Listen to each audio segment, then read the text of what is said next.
What do you do when the past you buried comes knocking, not with memories, but with guns? My name is Jack Ramsey, and I never thought the quiet life I'd carved out behind the counter of my small convenience store would collide with the chaos I'd left behind. For years, I'd traded combat boots for a cash register, battlefields for fluorescent lights, and medals for solitude. But on that stormy night, with rain hammering the windows and the clock ticking past midnight, fate had other plans.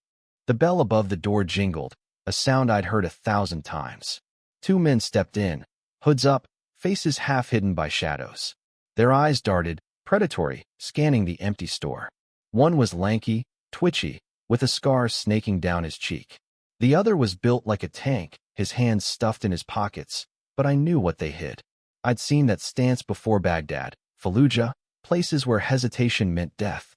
My gut tightened, but I kept my face neutral, wiping down the counter like they were just late-night customers. "Hey, old man," Scarface sneered, pulling a knife. "Empty the register." Now, Tank stayed silent, but his hand shifted, revealing the glint of a pistol. Most people would have frozen, begged, or fumbled with the cash drawer. I wasn't most people. 15 years in the Marines, 3 tours, and a Silver Star don't teach you to panic, they teach you to think, to move, to survive. I leaned forward, letting my voice stay low, calm. "You sure you want to do this?" My eyes locked on Scarface, then flicked to Tank. They didn't know who they were dealing with, but I wasn't about to lecture them. Not yet.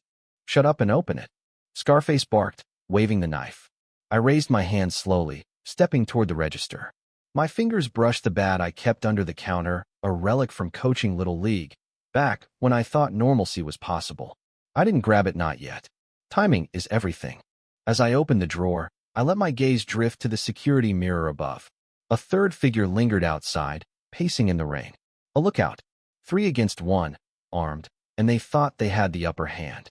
They didn't know I'd faced worse odds in worse places. My mind flashed to a night in Hellmand, pinned down by gunfire, my squad cut off, and me dragging a wounded brother to safety under a hail of bullets. This was just a bad decision. "Faster," Tank growled, stepping closer. That was his mistake. I slammed the drawer shut, the clang echoing like a gunshot. In one motion, I grabbed the bat and swung, catching Scarface's wrist. The knife clattered to the floor. Tank raised his gun, but I was already moving, low and fast, like I'd been trained. I drove the bat into his knee, and he crumpled, the pistol skidding across the tile. The lookout burst in, shouting, a crowbar in hand. But I was in the zone now, the old instincts kicking in. I sidestepped his swing, grabbed his arm, and used his momentum to slam him into the chip display. He went down in a cascade of Doritos. Scarface scrambled for his knife, but I pinned his hand with my boot, leaning close. "Walk away," I said, my voice cold as the steel I'd once carried. "Or you won't."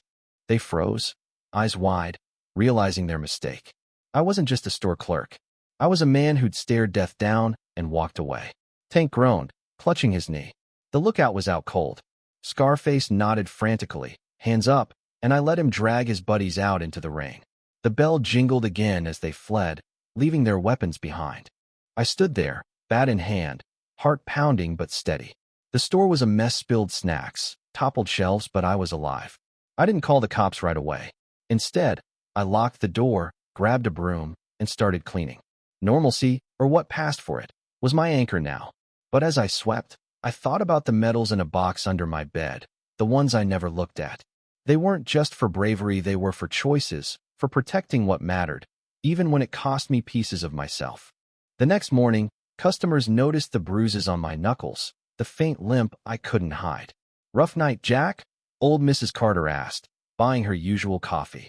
I just smiled and rang her up. Some stories don't need telling. But word got around, as it does in a small town.